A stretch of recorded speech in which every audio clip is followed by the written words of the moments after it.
my name is Nora Sherwood, and I'm so glad you decided to watch this little video. Since you're here, I'm guessing you're interested in improving your art skills. I'd really like to help you with that, with Zoom-based classes from here in my cute little studio on the Oregon coast. I have a passion for sharing what I've learned, because not so long ago my skills were quite limited, and maybe you're feeling limited too. But I met folks who believed in me, shared their knowledge, and showed me how to improve my technical skills. They really encouraged me and helped me along the path. And in honor of those wonderful teachers, part of my mission is to pass along what I've learned to people like you who also want to grow as artists. Let me tell you a little bit about my journey.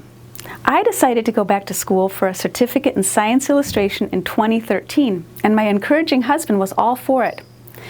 I didn't have an art background though. In fact, I'd spent my entire career in high tech. Honestly, I'm not going to sugarcoat it. It was not easy. But I really wanted to make beautiful and meaningful illustrations, so I buckled down and did the work. I took a lot of classes, practiced a ton, and did projects over and over again until I moved myself up from the bottom of the class to the middle of the class. Now I work full-time for museums, government agencies, professors and writers, and even high-end consumer product companies, making all sorts of different and beautiful illustrations. I get invited to show my artwork in galleries, and I sell prints as well as a line of gifts like cards and mugs and tote bags, all with my artwork on them. And I've seen that by putting in the work, I've continued to grow, and I truly believe we can all grow as artists. In fact, I feel like I learn something new every time I teach a class.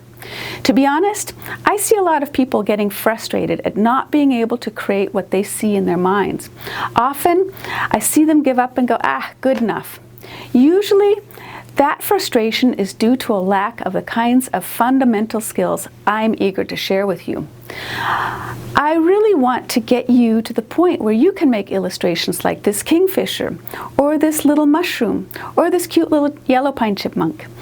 If you want to learn how to do formal plates like this monarch butterfly life cycle, I can show you how to put together that kind of composition. And if you just want to improve your pencil skills for illustrations like this little beetle, we can do that too. If you want to gain skills for field sketching, we'll cover that as well. Maybe you already know this, but the thing that surprised me was that talent doesn't play as big a role as I thought. These skills are accessible to everybody, including you. Think about this. When you were a little kid, you might have really loved reading, or maybe math was your favorite subject. But somebody had to teach you to read, and you had to learn how to do math, and you had to practice to get better. It turns out that art is the same way. You can learn how to make work that satisfies you, whether you just want to improve your nature journaling or become a full-time artist. And I have tried to think of all the little building blocks that were useful to me and offer them in the form of bite-sized Zoom-based classes. You'll need to put in the work, but I'll share a lot of my knowledge and provide guidance, encouragement, and support along the way. This little series is called Put a Little Science in Your Art because it emphasizes technical skills, and like me, it's a little on the geeky side of the spectrum. I am, after all, a science illustrator. If that sort of approach appeals to you, I hope you'll join our community of learners, and I look forward to seeing you in class.